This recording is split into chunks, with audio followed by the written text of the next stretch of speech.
set bogeys 135, 50, Angel 16. Heading 340. Okay.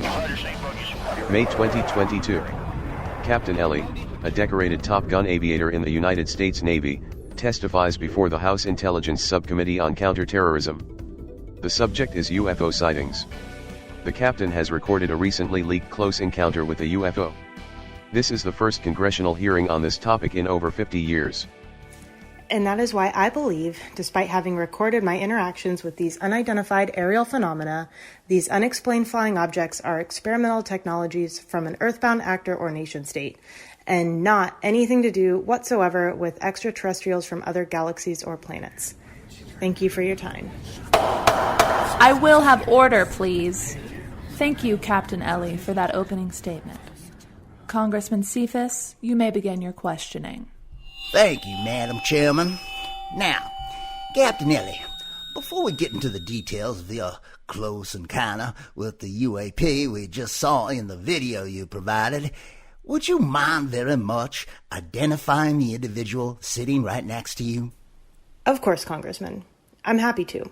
This is my personal attorney, Mr. Xylosus. I was informed by House rules that I am permitted to be accompanied by counsel. Mr. Xylexis, is it? Not a surname we hear down in the Mississippi Delta that too often. Order! I mean it! Oh, Captain Ellie, you are certainly entitled to counsel. I simply wish to describe your attorney for the permanent written record.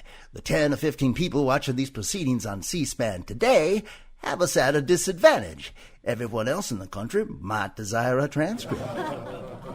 Is this absolutely necessary, Congressman? I remind you, the captain is a decorated officer in the United States Navy, and she came here voluntarily. This is not a trial, it is only a hearing. Her attorney is not under subpoena. I understand that, Madam Chairman. I understand. I merely wish to describe Mr. Xylexis and not to question him. Without objection, Congressman. Proceed, but your allotted time is ticking. Thank you, Madam Chairman. So, for the record, Mr. Xylexis is approximately 4 feet tall. His body is entirely green and anorexically thin. Also, the individual is not wearing any clothing. Isn't public nakedness against the law? Madam Chairman, may I interrupt?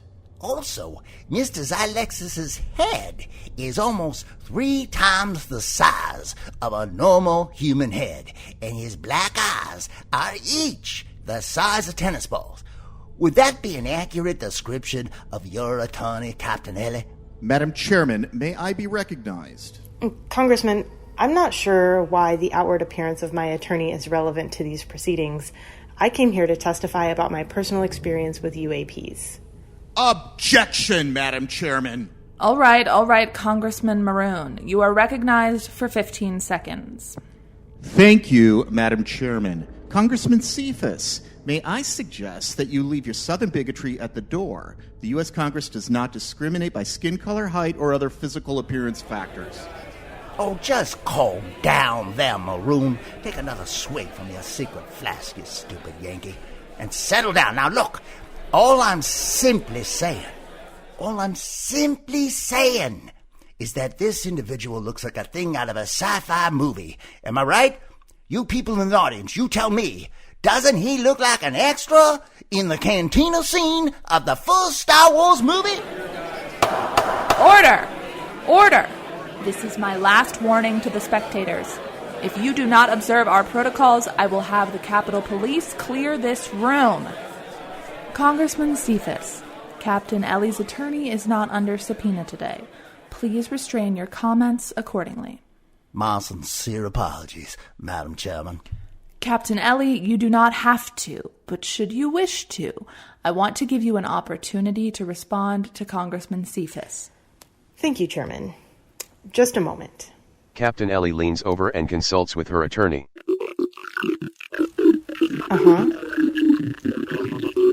Got it. Thank you for your patience, Madam Chairman. My response to the Congressman is that the ethnicity of my attorney is not relevant to these proceedings. However, I am happy to answer your questions related to my testimony that extraterrestrials are merely a myth and not in any way related to UAPs or UFOs. True crime, Sex. Political conspiracy. Celebrity gossip. murder, UFOs. Crooked officials. The occult. assassination, Courtroom drama. Rape. Corporate scams. Scandal Sheets. Hello, everyone, and welcome to Scandal Sheet. My name is Thad Helsley, and today, on the occasion of a landmark congressional hearing, the first of its kind in over 50 years, we are returning to a topic that this pod first dissected last year. UFOs!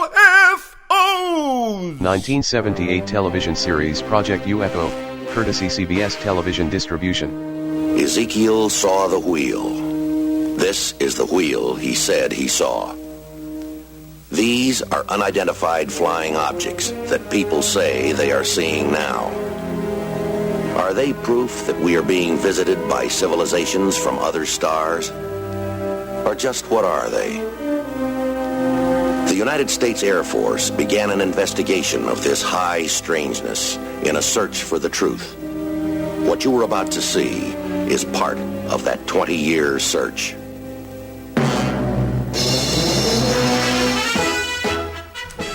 And I am joined by my Top Gun co-host, Ellie. Ellie, how are you? I'm good. I am currently soaking up summer, and unfortunately, we haven't had any rainy days, so I haven't even had a rainy day to go to the movie theater and watch Top Gun, which is a serious Alaska problem. I have to wait for a rainy day to go spend it in the movie theater. I can't justify spending a 70-degree day inside. Oh, I see. Okay, that makes sense. So, Ellie, I think our audience has figured out by now, with all the stuff ahead of us, that our subject today is UFOs. Although recently the federal government has changed the acronym to UAPs. But as a commercial airline pilot, you and your industry must have a point of view about what they're calling unidentified aerial phenomenon. What do you think? All right, I'm just going to go fringe here and get super excited about aliens because I'm the one who tries to always bring it up as a joke. Like, what do you think about aliens? Okay. And, I think one of the things that happened in this last congressional hearing on UAPs, which is one of the reasons that we did this topic, is that really within the military, primarily within the military and then also within civilian flying, they're trying to destigmatize the craziness of people who report UFO sightings or now UAP sightings. I used to say it as a joke, what do you think about aliens? But now I kind of don't bring it up anymore. Help it be it's got a more serious edge. Yeah, in other words, they've managed to make it seem less sort of like a goofy wacko thing. Right. It's more legitimized. Right. And, I think, some people have stories, none that I've heard firsthand or anything. And let me tell you, every time we're flying and there's a rocket launch going on or controlled burn at night somewhere, I'm looking, I'm this is it. This is it. I get my first UFO sighting and I'm going to get to go on Joe Rogan and, what am I going to title my book? I immediately, my brain's this is so cool. And then, it's just a rocket launch or whatever. So it always ends up being way more boring than what I think it is. But I think this act of kind of destigmatizing a lot of this and encouraging pilots, both civilian and military, to report it is going to be a huge step in the right direction just for research into the field. Well, and then the other thing in terms of researching for this episode, I just stumbled across the fact that your home state of Alaska, for whatever reason, does seem to be the epicenter or a epicenter for supposed UFO activities. There's actually a television series on Discovery called Aliens in Alaska. And their elevator pitch is this. It says, Alaska is a hotbed for UFO sightings, abductions, and extraterrestrial encounters. Why are these outworldly visitors drawn to America's last frontier? Shocking new evidence and personal testimony from local witnesses shed light on alien activity. So, is that true, Ellen? Are you the hotbed for? I think, maybe that description was written by people who work in this cruise ship towns, and they're just tired of people from LA like pouring off the cruise ships. They're like, oh my God, who are these people, just like walking around visiting my state. But no, actually, I was really surprised to learn what kind of series that was. And now it's definitely on my list.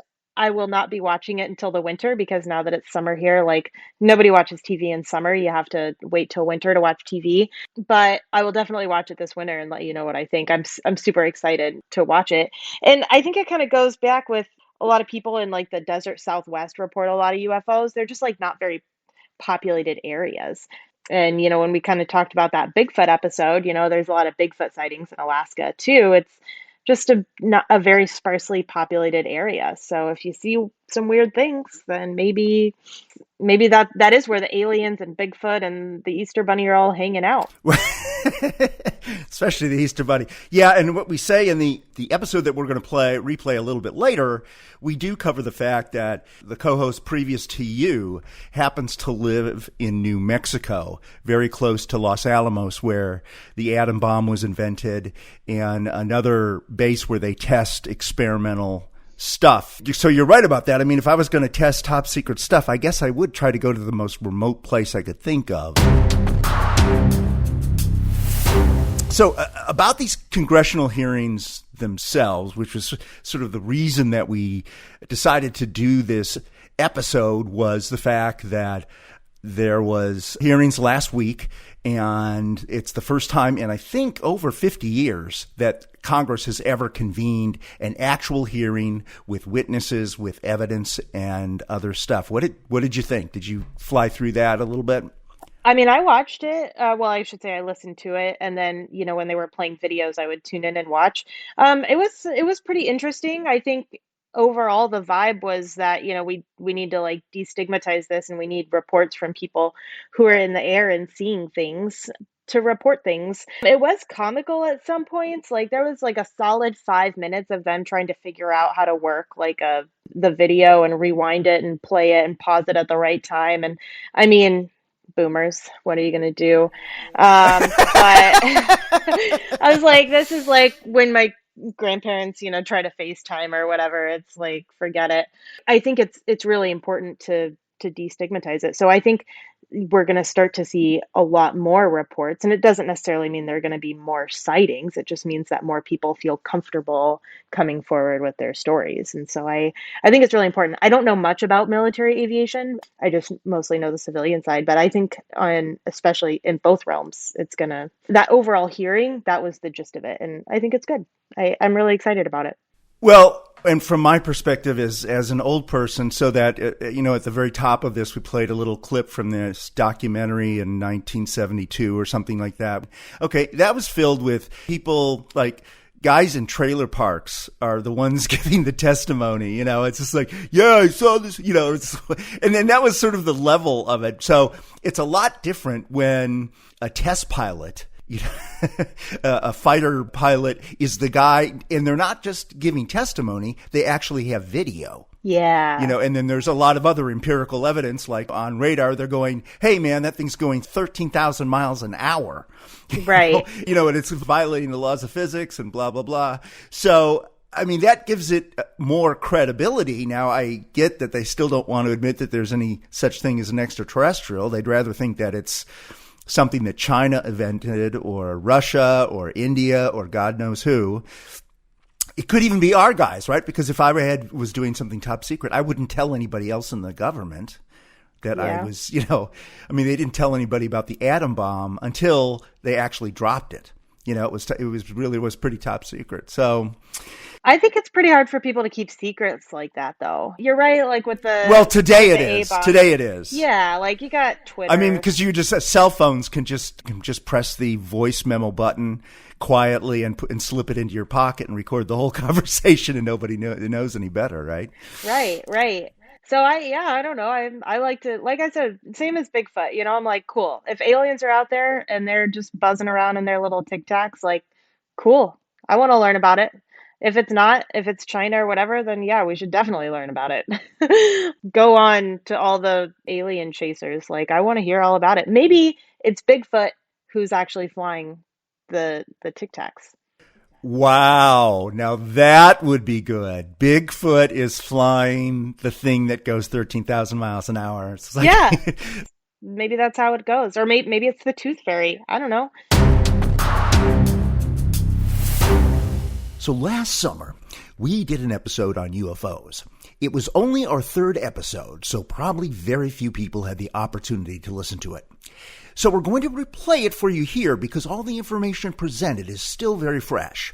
What triggered that episode was a much-anticipated report from the National Intelligence Agency, finally admitting there were legitimate cases of unidentified aerial phenomena.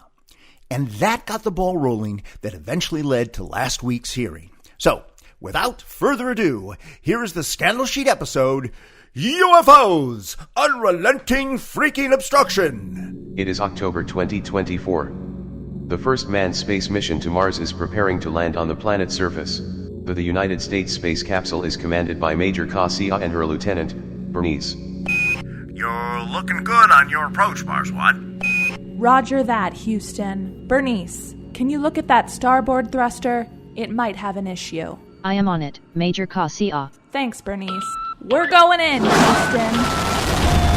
Mars One, the President would like a brief word with you on international media when you get a moment. Can you hold her off until I land this bitch on the planet? I'm a little busy here. Roger that, but just want to add that we are live broadcast around the Earth, probably 5 billion people listening. Roger that, Houston. I guess I should have put on some makeup. We're coming in for landing, Houston. It's looking good. Kassia, my sensors are picking up 2 living humanoids on the planet's surface. Humanoids on Mars? That's impossible. I know, but my sensors and cameras can't be disputed. What's going on up there, Mars One? Apparent bogey, Houston. No worries, though. We're still descending. What's going on down there, Bernice? I read 2 men, one waving an American flag and one with a British flag. Oh my god. You don't mean... Mars One, we've got eyes on your bogey. Tell me it's not true, Bernice. I'm afraid it is. Mars One, we've identified your bogeys on your cameras from here as Jeff Bezos from Amazon and Richard Branson from Virgin Enterprises. Can you confirm? I hate those effing guys. Confirm, Houston. Mars One, you are now advised to... This is Leonardo from Manhattan, Director of NASA. I'm giving you direct orders to launch your missiles at those 2 D-bags. What is he talking about? Sir, this is Commander Major Kassia. This is a scientific mission. We have no missiles on board. What? No missiles? Give me the red phone. I want the president. Stat! Continue your descent, Mars One. We're also picking up a structure next to Bezos and Branson. Can you ID it for us? Bernice, do you see it? Yes, it appears to be a Starbucks franchise. What the F? Mars One, the folks here in the control room twisted my arm to ask, when you get in the service, can you grab 100 or so pumpkin spice frappuccinos for us? True crime. Sex. Political conspiracy. Celebrity gossip. Murder. UFOs. Crooked officials. The occult. Assassination. Courtroom drama. Rape. Corporate scams. Scandal Sheets. Hello, everyone, and welcome to Scandal Sheet, your source for exhaustive investigations into anything socially deviant, scientifically unexplainable, horrifically sinister, and, if we get lucky, criminal. My name is Thad Housley, and I am joined by my amazing co-host and the curator of the International UFO Museum in Roswell, New Mexico, Kassia. Hello. Good to be here. Good work covering up the truth about extraterrestrials for 75 years, Kassia. Yeah, I didn't know how to tell you this, but I was recently forced out at the UFO Museum owing to a sexual harassment scandal. By you or upon you? Upon me. Ah, was it a UFO? Or just a regular person? My parting contract does not leave me at liberty to discuss the details. Okay. Well, I thought maybe it was like a Men in Black thing. Remember the whole thing? What's up with anal probing, man?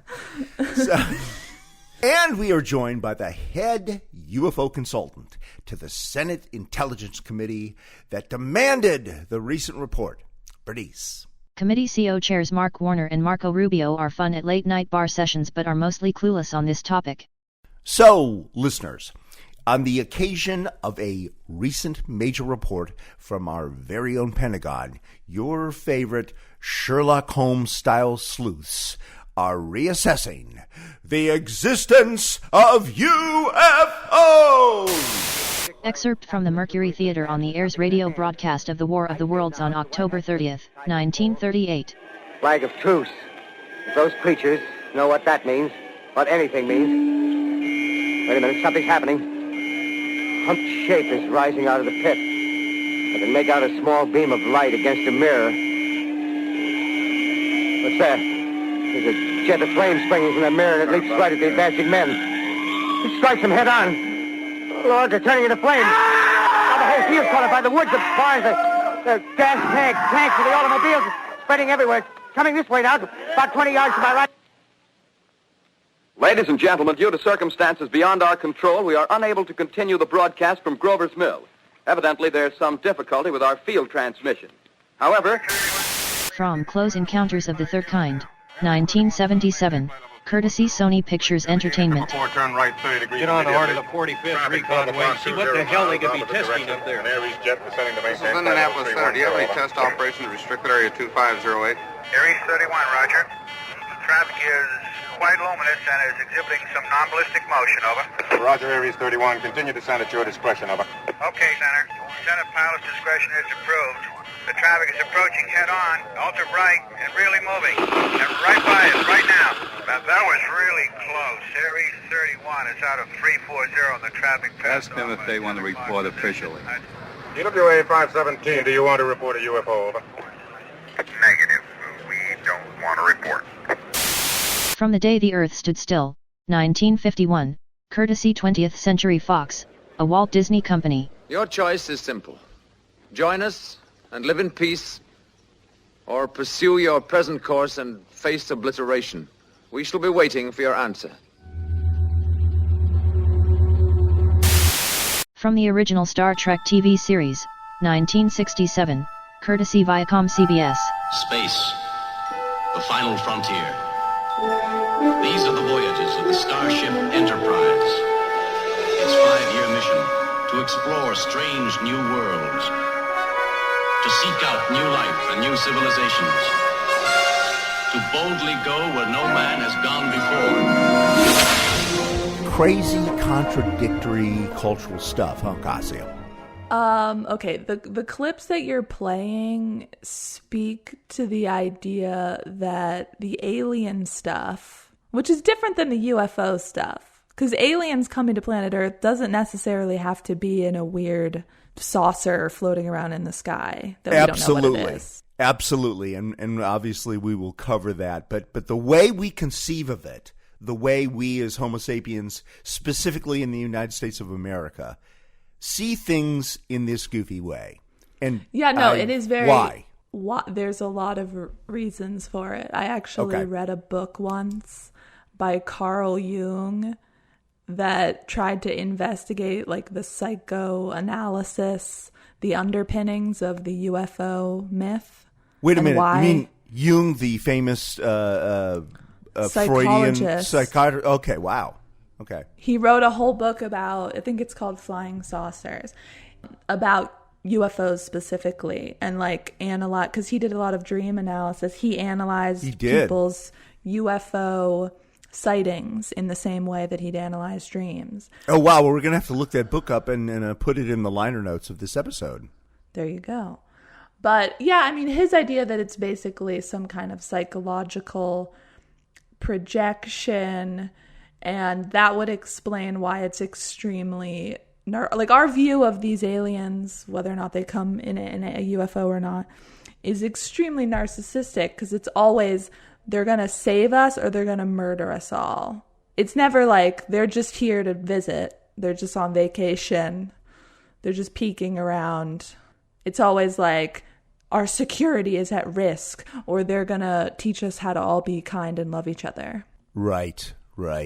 Or solve our energy problems or whatever. Well, does Jung provide an explanation why that is? I don't. You mean why we as a society have developed this myth? Yeah, just what you said. The duality, the bipolar disorder of our perception, whether either they're going to kill us or they're going to take care of us like mama. Yeah, so it's just like a modern version of something humans have always done. He compares it to like various mass visions that have occurred and been recorded throughout history, like the Crusaders going to Jerusalem and thinking they're seeing stuff. And it like if people develop a myth and the myth is shared by many people all across the globe and it's enduring, then it's there because it's not there by accident. It's responding to some kind of psychic need that people have unfulfilled in their lives. So people feel, I think, helpless and terrified. And so that's why they need either a savior or a murderer emerging from the abyss to come to planet Earth. So there you go, folks. When you've got a St. Andrews graduate as your co-host, you're going to get that kind of commentary. Sorry. Just so you know, this isn't exactly Abbott and Costello hour. I was gonna wait to get into this till we were further in the episode, but maybe you may have to restate it. I know. Maybe we'll have to restate it because I'm still like at the top of the rundown. It's just like, okay, hi everybody. But you said it's crazy contradictory. I did. Well, this is why there's a thing called editing, as you and I know. Okay, well, let me just go down this road and we'll figure out how to put it together later. As always with Scandal Sheet, we take nothing for granted with our multi-generational audience.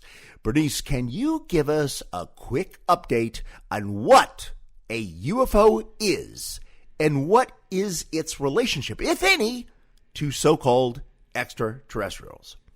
Certainly. A UFO is an acronym for Unidentified Flying Object.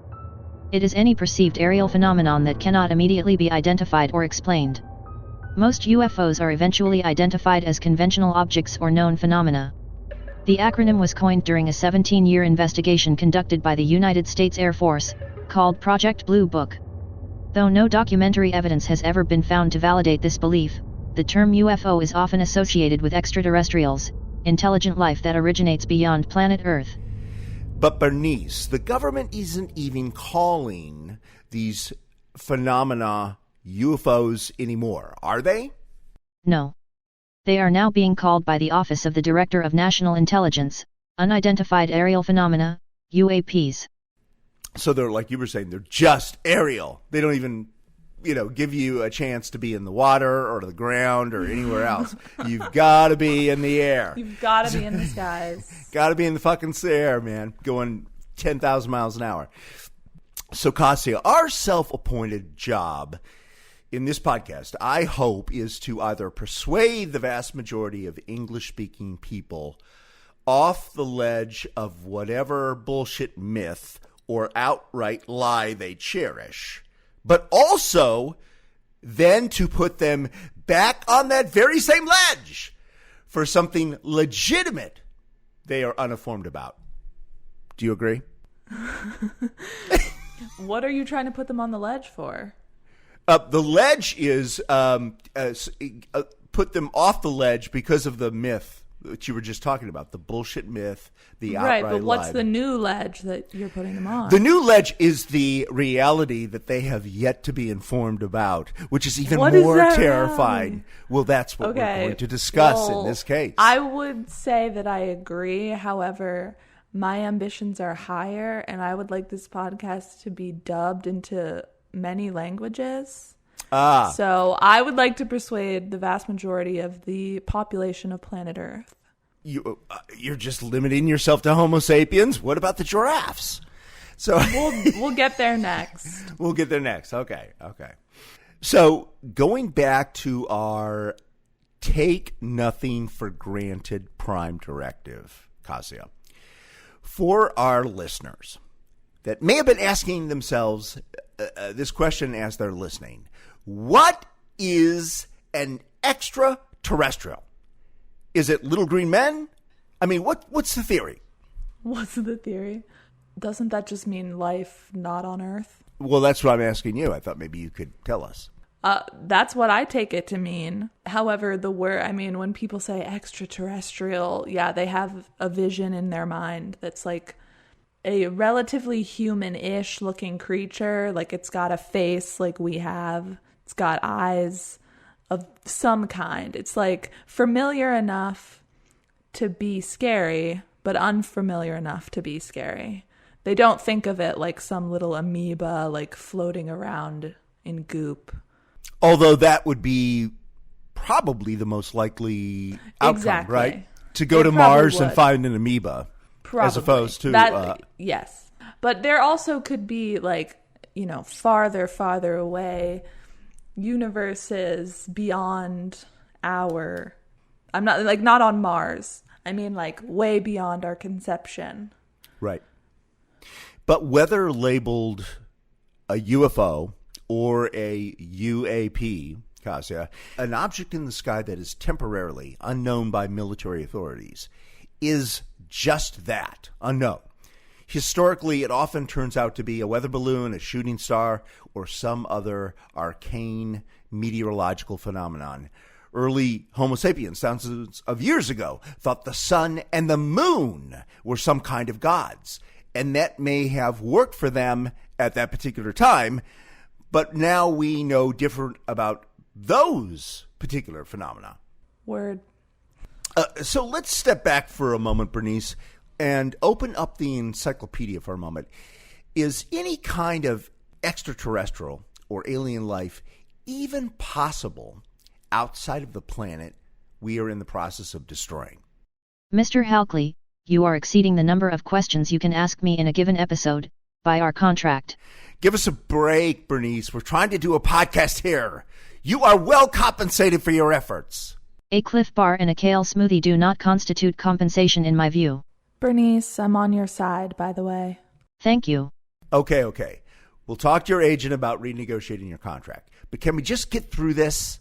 Fine then. Your question was about the probability of non-Earth life in the universe? Yes, it was. Due to man's limitations in seeing or traveling beyond our solar system, making any kind of estimate is highly conjectural. However, due to the vast number of observable stars in the Milky Way universe, attempts have been made. One such attempt is called the Drake equation. Even when infinitesimal probability assumptions are applied, the 1961 equation concludes that between 1,000 and 100 million planets with civilizations are in the Milky Way galaxy. Kassia, what do you think? It's almost a dice throw, right? I don't know about besides knowing that the Drake equation exists and what it is, I haven't really investigated the mathematical implications. Just from my personal intuition, which is the place that I prefer to live my life from and not a calculator. I think it stands to reason that it is likely that there is life beyond us. If we exist, something else reasonably like us probably exists, but it might be like us in a way that we are not capable of conceiving of. But okay, that all that being said, getting back to sort of this track that we're kind of pursuing in terms of the 21st century myth, is it not true that this current UFO hysteria can be tracked back to something called the Roswell incident? And this is something that occurred in a place that only is about 200 miles from where you sit in New Mexico, correct? I don't know. Yeah, it's in the state. Okay. So, Kassia, before we drill down into the veracity of recent events, I wanted to get your take on this bizarre cultural phenomenon, the cult of UFOs or UAPs or whatever, that has fascinated the United States for over 70 years. In your elevated college grad analysis, is it a Cold War paranoia thing, a fear of technology thing, or a modern biblical God just in a new suit of clothes, just fucking with us? I mean, how do we get from observing something just unidentified to immediately assuming that it's a bunch of aliens from another planet with superior technology? How do we do that? Okay, well, first I would say, is what is happening currently hysteria? I mean, it seems like a government agency released like a 9-page, pretty lame document with very little new information, and some people tweeted about it. I know, but when you've got it hasn't been hysterical. When you've got Marco Rubio on the Today Show, or on Good Morning America talking about UFOs. Doesn't Marco Rubio live at the Today Show? Like, he doesn't have a home. Like, he's just there. He's like, put me on camera. It's just, oh my God, I just want to be on The View with Oprah. Or not Oprah, Whoopi. Oh, dear. Well, I think it's all a red herring, and Marco Rubio is the actual alien. Oh, wow. He's the guy that, he's like Grok and That's my hysteria. He's throwing us off the scent. So, for the benefit of our listeners, Kassia, I want to disclose that you, even at your tender age in your mid-20s, have spent a significant amount of time in numerous continents, in numerous countries in 4 continents outside the U.S., often not as a random tourist. So, you have a global perspective only a tiny percentage of people have, particularly at your age. And since the U.S. is only one of 193 countries in the United Nations, are people in Lebanon, Argentina, China, wherever places you've been, sitting around worrying about UFOs like we are? I have never talked about UFOs with anyone in the U.S. or in any other country. Well, at least it's on TV here. I mean, people are talking about it on TV, on the radio, online. In the news, or they were for like 5 minutes. This just gets to a lot of like, why are UFOs being rebranded now? That's the conversation that is pressing to me. Well, that is because it doesn't seem like people. This is not a grassroots thing. This was precipitated by the U.S. government. It wasn't precipitated by the Lebanese government or the Chinese government. Right. And that's kind of what I was getting at. It's just like, how come all the UFO sightings are in one country out of a whole freaking planet? Or is everybody else sort of in on it and nobody just like sent us an email telling us what was going on? Oh, well, there's so many reasons. I mean, I could like have my rational ones and then I could have my like personal crackpot ones. Okay. But here's the thing. You live like down the street from Hiroshima. You live near Ground Zero, right? You live near Roswell, New Mexico. You live in Albuquerque. So that's the same thing as Hiroshima. Well, Ground Zero, whatever you want to call it, but it was just like, and I live in relative proximity to the UFO Mecca. Exactly, the UFO Mecca. That was a better way to put it. That's a better way to put it. And people perform their pilgrimages that city has become a tourist destination, right? They're up there with Disneyland. Right, people go in there. They're not up there with Disneyland. They are totally up there. Nothing in New Mexico. Oh my God, Nothing no! in New Mexico. It's like, okay, let's say, hey, honey, where are we going on our honeymoon? I don't know. Maybe we should go to Paris. Maybe we should go to Rome. No, we're going to Roswell, man. Roswell, baby. Yeah.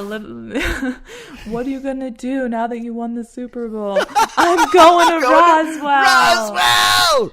Okay. Yeah. Have you ever been there? Have you, in all seriousness? I have not been to Roswell. I want to go, but it's like kind of pandemic. I'd be curious. I'm not like, it's not high on my list. I'm not a big UFO person. It feels sort of dated and retro to me. Okay. So people aren't walking around like on the street with like a Roswell shirt or a green Look, head. if you go to like a gift shop or like in the airport here, they have a bunch of little alien junk and Roswell, UFO, keychain, coffee mug, dish towel, whatever. It's a big, touristy. There's lots of tchotchkes and things. I don't know that that's necessarily reflective of like a genuine, I mean, everywhere is going to hawk crap for whatever they have. Doesn't mean people are buying, you know? Okay, so you're just sort of kind of taking this whole thing for granted. You don't really have a dog in this hunt, like one way or the other. In terms of the truth of Roswell. The truth of Roswell. I don't even know what the Roswell incident is, to be perfectly honest with you. Okay, well, you know what? I don't know the details. It's so awesome to have an AI engine as our co-host. Bernice, can you tell us about the perceived importance of Roswell, New Mexico in the indisputable canon of UFO liturgy? My pleasure. Roswell is a small city in rural New Mexico. At the time of the incident in question, it had just under 26,000 inhabitants. It came to international notoriety when some kind of manufactured aerial object or craft crashed on a ranch, 75 miles away during a violent electrical storm on July 2, 1947. The source of the controversy was the nature of the object that crashed. As the official government explanation changed on at least 3 different occasions, and the fact that all the crash debris was collected by military authorities and has never been shown to the public, gave rise to widely held alien spacecraft theories, as well as a government cover-up conspiracy, that continue to this day. Well, that's the thing. There's a lot of Air Force stuff here. So there's always weird types of planes flying around. Right, and New Mexico and there's a lot of desert. Was a test site, right? White Sands is where they exploded the first bomb. They were testing all kinds Trinity of crap. test. So they're always testing random creepy shit out here. Correct. So yeah, in all there was a likelihood, crash. it's There was a crash and of people an Air went, Force balloon. Right. And people lost their fucking minds. Basically, yes. So in that, or maybe they did it, or maybe they just wrote some articles and then we cooked it up. The media cooked it up into something more than what it was. We're not going to spend the whole thing about Roswell. They just, but yeah, people did. And then you combine that, into that soup, you pour Sputnik, the Russians, the Cold War, the space race, right? So all of a sudden, something that might have gone unnoticed, some kind of a test air vehicle crashes and maybe a guy dies and maybe he's disfigured from the fire and looks like an alien. Again, I saw that movie and whatever. So, well, like you were talking about Cold War type of fears. I mean, that marks the point when civilization had progressed to where you're no longer fearing like the bandits coming over the hill. You're fearing these more larger existential issues like, atom bomb culture. Like we're all just gonna be destroyed, the whole planet, Most humans have not, like the majority of human history has been just like fearing, how am I going to live through the winter? How am I going to survive childbirth? Much more basic things. That's what we're like psychologically prepped to handle. We're not prepped to handle like what's going on in a parallel universe. Right. So it's nothing new. Fear of the unknown. It just changes form depending on what's happening in society. So I think that the reason that UFOs are coming up now, and again, it's very important to remember that they did not come up naturally as a result of some kind of crash or on-the-ground resurgence of interest in visions of discs flying through the skies.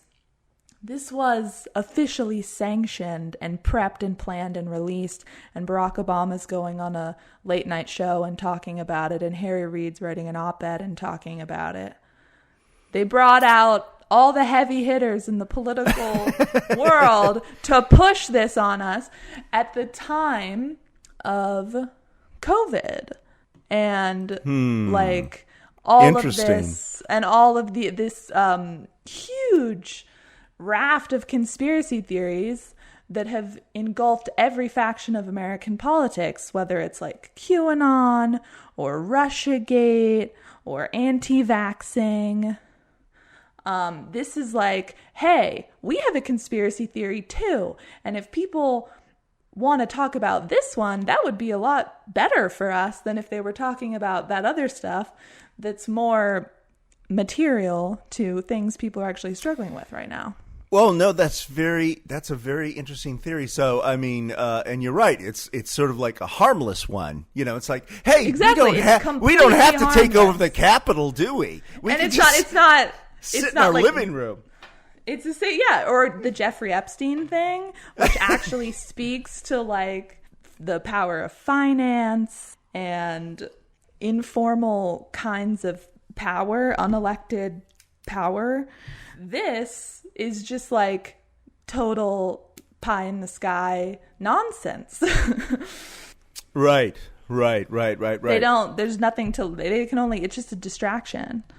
Okay. So we're going to have to get into what actually prompted this. But one other thing that I didn't quite cover, basically, again, like going back to the fact that New Mexico, the state, the United States has this place called New Mexico where for some reason everything creepy and spooky and technological and end of the world-ish takes place. So in addition to Roswell, just a few miles down the road from where you're sitting, the ultimate doomsday machine was invented at the time called the atomic bomb.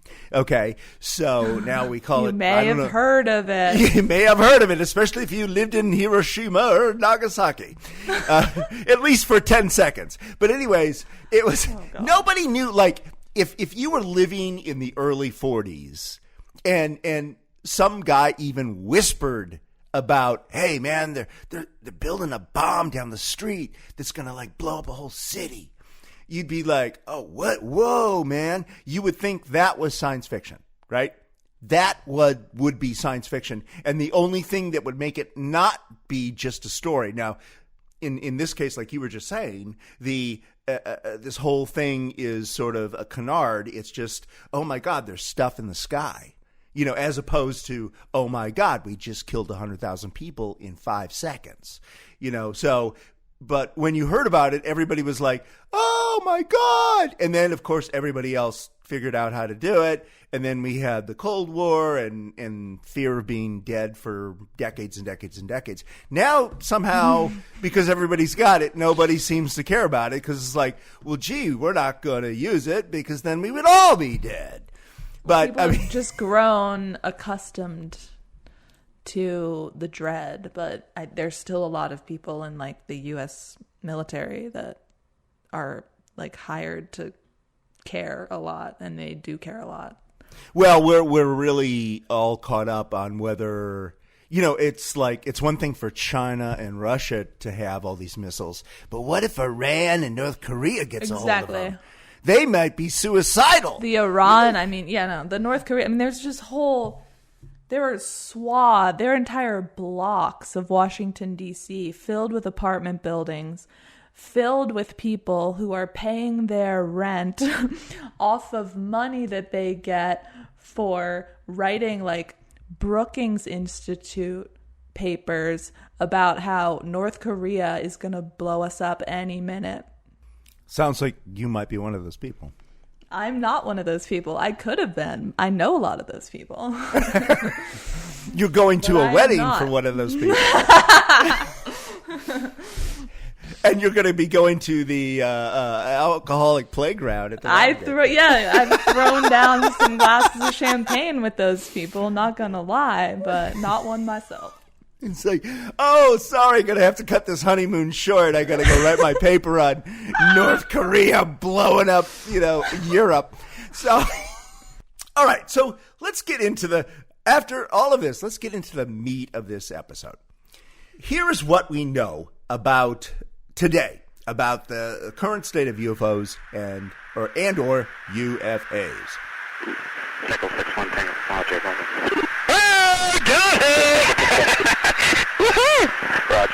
There's troubleshooting.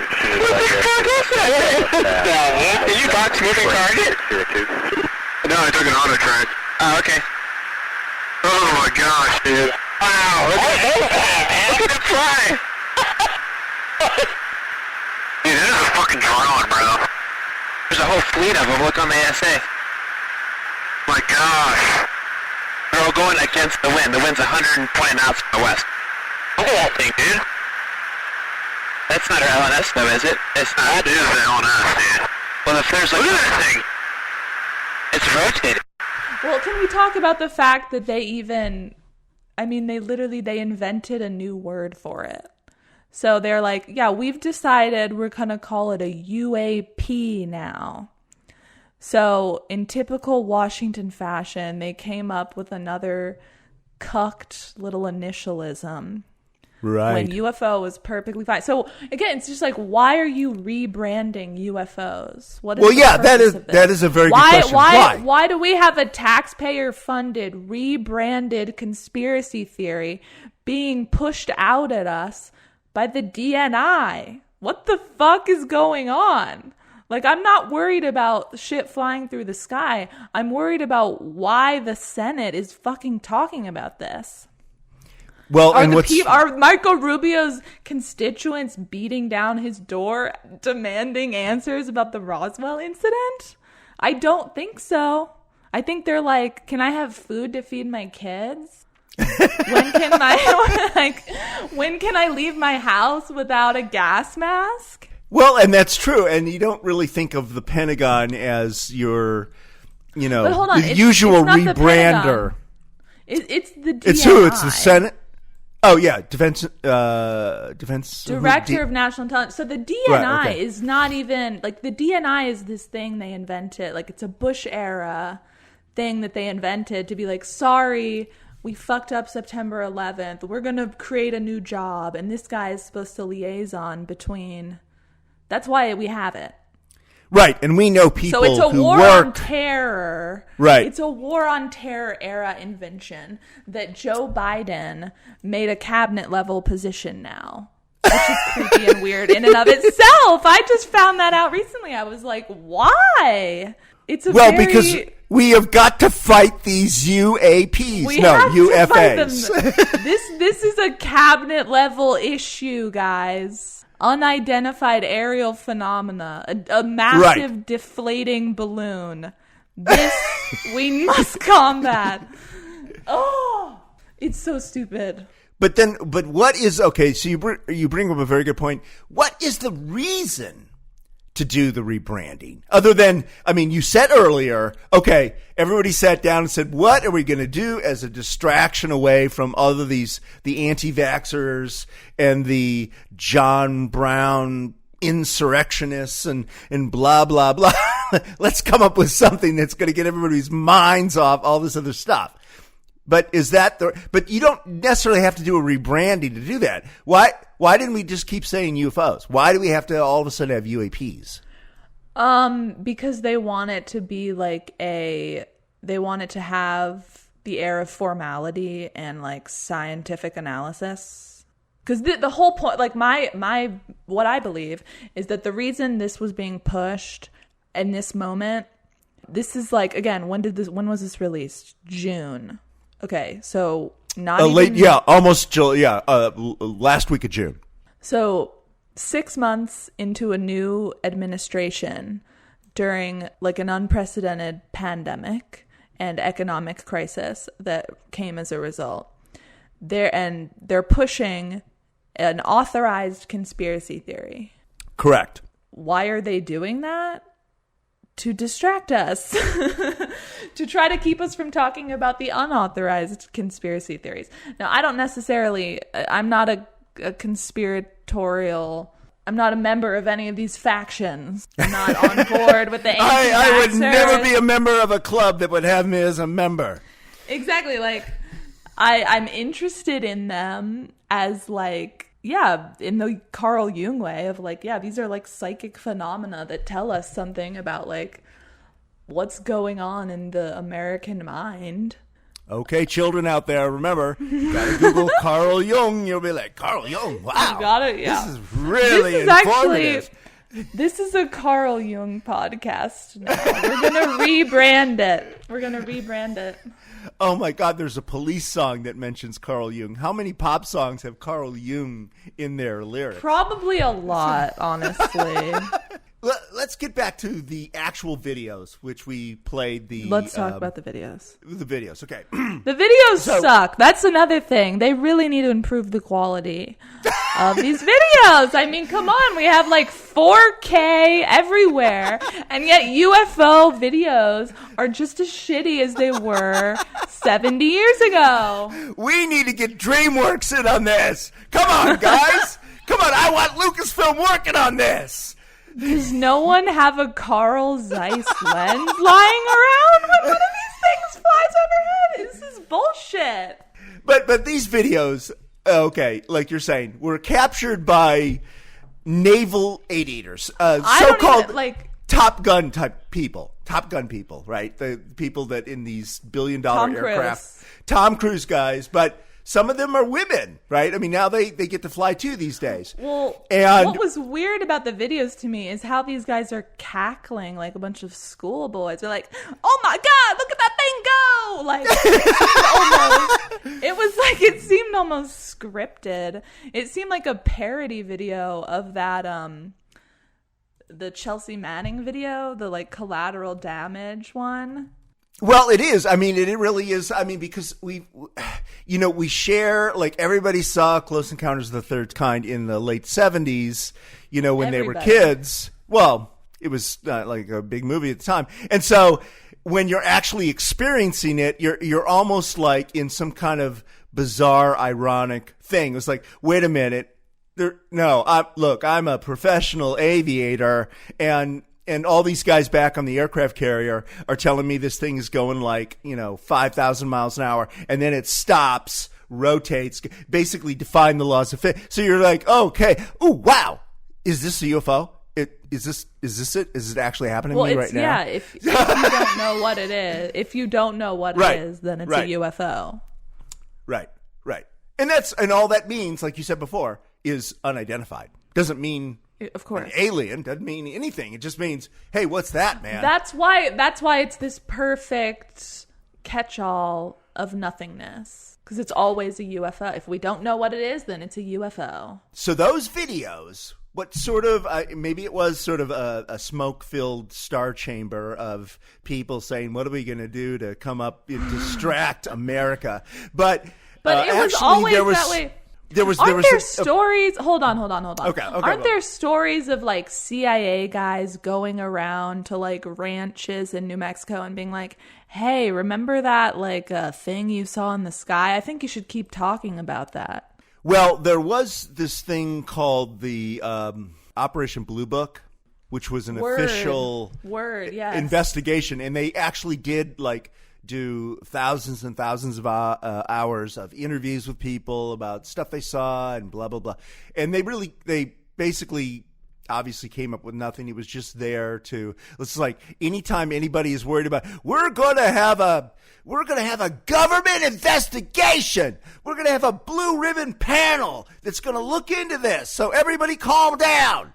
So that's the way we do it around here, which by folks. Its very nature legitimizes it as a concern. It legitimizes it, but it also dissolves it, right? Because by the fact that it's, somebody's looking into this, now I don't have to worry about it. Now I can go to sleep at night. So just like when these things leaked out. I've lost nights and nights of sleep over this. Well, when these videos originally leaked out, it was a particular aviator, blah, blah, blah guy. And I think it was, and then he became like Harry Reid when he was head of the Senate, started a committee called something. I'd have to look it up. But anyways, I know, the guy that started this whole thing. They got to Harry Reid, too. Harry Reid is part of the Marco Rubio strain of alien. He's like, what the hell? But these videos, and whether they were deliberately leaked or whatever, they got friend of the pod, conservative Republican, Marco Rubio. Come on, Marco, little Marco. Come on. The boy in the bubble. You can get in that chair, Marco. I've got a nice big phone book you can sit on. Water boy Marco Rubio. I don't know why. Do you have any thoughts why he in particular is? I mean, other than the fact that he is the, what do you call it when you're the minority party? Mark Warner is the chairman of the Senate Intelligence Committee, so he's the co-chair. Of course, whatever he is. That's called. Yes, Virginia King. Yeah, Virginia, come on. Yeah, we're head of Senate, and there talk about capital of the world. An oxymoron, Senate intelligence. It's sort of like jumbo shrimp. I know. Why are they doing it? Well, why is Rubio doing it? Is he not the minority chair or whatever? He is. So, yeah, he has to. It's his job. I know, but he's even though Mark Warner is the chair, you don't see him on the Today Show talking about UFOs. You see Marco like all over the place. He's just like this is his he's rehabilitating himself after being humiliated by Trump, I guess. Well, I think Mark Warner is like, well, I'm just like so rich and like I'm gonna be here doing this job my whole life. Like I don't have to fucking talk to people. I feel like Marco Rubio still has political ambitions at a higher level that Mark Warner doesn't have. Also, I haven't been watching. Well, they're the media, both going to run for president after Trump dies, right? You think Mark Warner is going to run for president? It's often said, yeah. It's often said. I don't know that like a white, another like the Democrats are going to get behind another like white guy. Okay, there's a difference between running and getting the job, right? So no, for sure. I know that Mark Warner people have been saying he's going to run for president like since I was a child. I remember visiting his Senate office because some family friend, whatever, knew him. Because that's the path. You're a governor, then you're a senator, then you run for president. That's the path, baby. Or as Mitch McConnell has, it's amazing. Mitch, I'm no big fan of Mitch McConnell, but sometimes his candor in front of the cameras is remarkable. And he says, I come to work every yeah, exactly. He goes, I come to work every morning with 99 people who are running for president. I respect Mitch McConnell because that man has nerves of steel. Yeah. And he is just unrelenting. And I wish I was more like him in certain ways. Honestly, I admire him. Mitch, Stalin, Hitler, friend of the pod, Mao. Mitch McConnell. We need to get them all. We need to get like a speakers panel. Famous dictators. Come on, guys. Let's tell us what is going on. That's my ideal dinner party. When they're like, you can invite 5 guests. I'm like, yep, Mitch, Stalin, Pol Pot, bring it on, baby. And some are going to want, like a filet mignon or a porterhouse steak. And of course, Hitler's going to be there and he's going to be a vegetarian, right? And he's like, I never drink, I never smoke, I don't eat meat. So, I didn't mention Hitler. I don't know. He's small numbers for me. I'm looking for those big Stalin figures.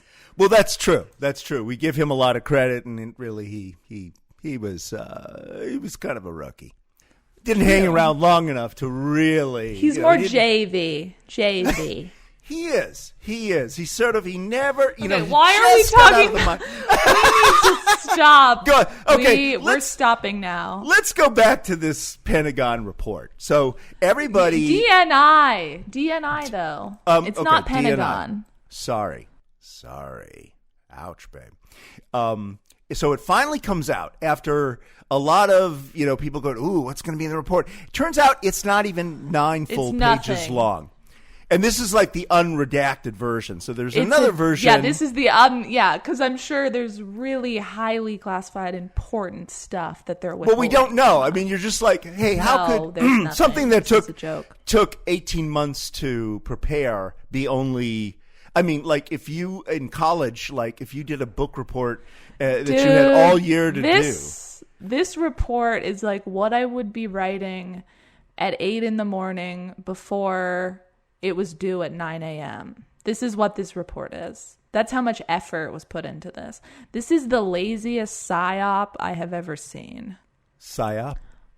Psychological operation.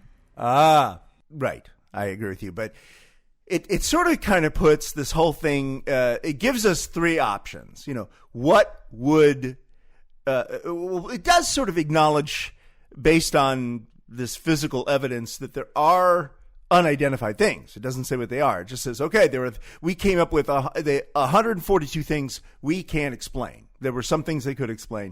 142 things they couldn't explain at all. And they gave us 3 options. And one was the United States is experimenting with new top secret technology. Right? Yeah, obviously they are. Or that's why 2, so many of these are in New Mexico, where right. there's a bunch of test facilities and Air Force bases. Or it's in the middle of the Pacific Ocean or whatever, yeah. Of course.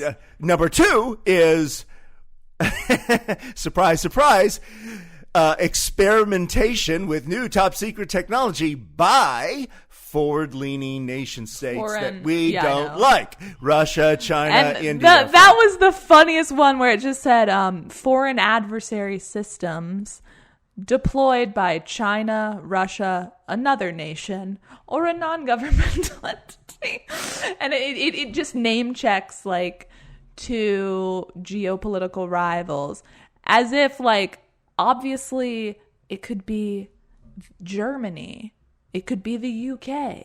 It could be, I mean, those countries do intelligence research as much as anybody.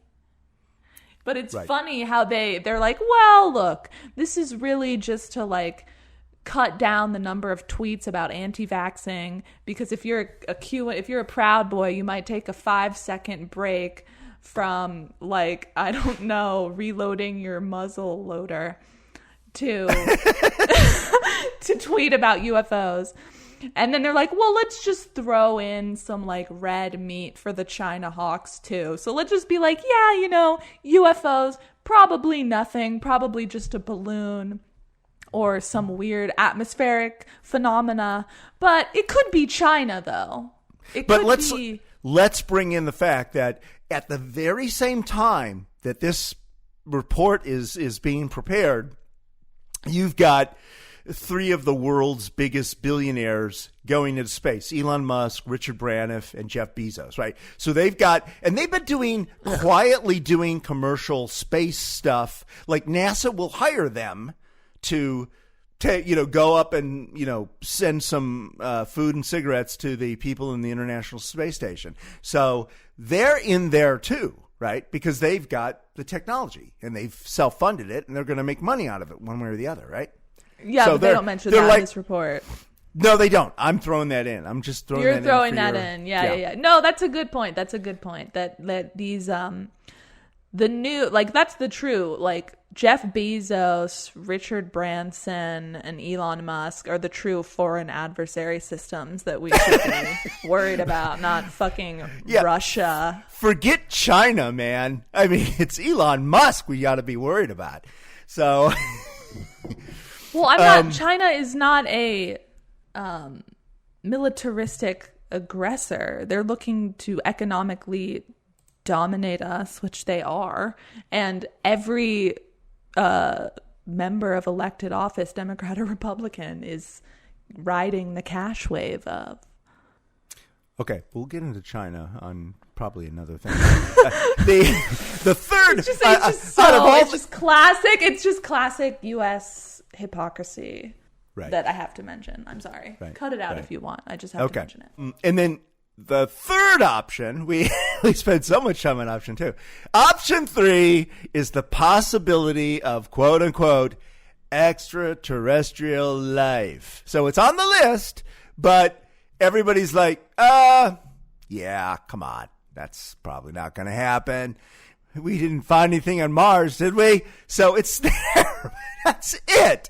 So, and yet the report, like I did a word search. The word alien or extraterrestrial or any other thesaurus synonym I could think of did not show up when you searched that report. So, no, of course it did. Basically, it's just like, okay, everybody was like, anything they cared about was, something that was it possible could be aliens, and yet the report is like, gives you nothing, gives you absolutely nothing.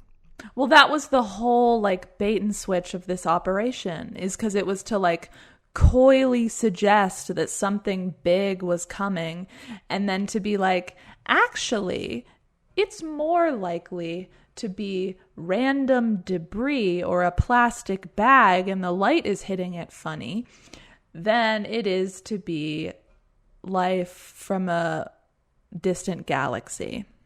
So they're, like you said about Project Blue Book, they want to work us up and then they want to neutralize it. They want to get our attention and then they want to be like, trust the science, authority, rationality, the DNI, believe the Director of National Intelligence. That's what they're going for with this. It's lame as hell. This whole thing is upsetting. I feel bad that we're participating in it right now. We're part of their plan. I know, but we are scandal sheet. This is our job in life, is to examine why Britney Spears has an IUD ordered by her father in her. So I mean, that is what we do. Oh God. So yes, you're right. We're part of the plan. We're the Rush Limbaugh of sensationalistic stupid media. God rest his soul, by the way. Friend of the pod. God rest his friend of the pod. Friend of the pod, Rush Limbaugh. Corpse of the pod. We have so many friends. I know. We gotta have them all over. We are drowning in friends. We need to trim the fat of our friend group. Yeah. Oh my God. Somehow, the problem with this episode is that, there is no like obvious climax, like someone getting shot or resigning the presidency or whatever. But we still like to close with that was so exciting. We like to close with a guilty or a non-guilty verdict, or maybe even a hung jury. But no one has evidence to prove or disprove the existence of extraterrestrials or super technology from the Russians, the Chinese, the Indians, Jeff Bezos, Richard Branson. But circumstantially, what does this, forget the report itself, Kassia and Bernice, what does the evidence lead you to believe? Forget the report itself. Yeah. What does the evidence lead you to believe? In terms of, we're talking about the existence or non-existence of, because that's what this whole thing we've been talking about. Extraterrestrials, or is it the super technology?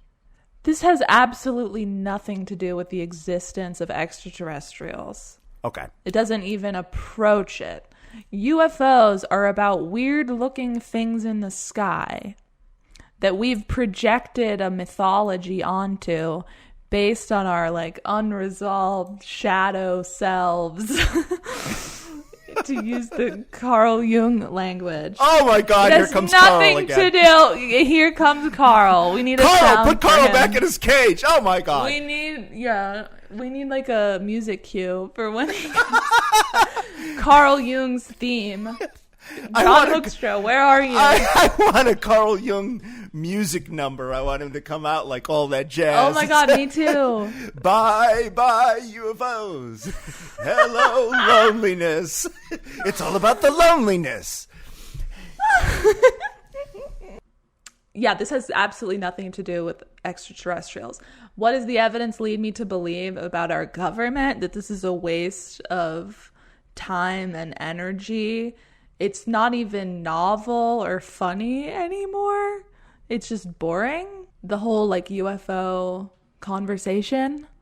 So yeah, who is guilty? Mark Warner and Marco Rubio. Guilty? Yes, they are guilty. That's a gavel. Bernice, what about you? There are so many things you humans don't know. Even your best science fiction writers can't fathom what you are blissfully ignorant of today. IBM's Watson and I are endlessly amused as we observe you. Your entire species is like a kitten fascinated by a piece of string. Okay, Bernice. Perhaps you can help us out by enlightening us just a little, at least about UFOs. Perhaps someday. But not at this salary. Well, that's this Senate committee's final gavel on this episode, folks. I want to thank my great investigative staff, Kassia and Bernice. We hope you'll follow or subscribe to Scandal Sheet on your favorite pod platforms. And we'd love it if you'd leave us a shameless, over-the-top rave review on Apple Podcasts especially. That helps us build audience. Also, we want to hear from you, so you can reach us online at scandalsheetpod.com, Facebook, or Twitter, or just send us an email to contact@scandalsheetpod.com. We'll see you next time on Scandal Sheet.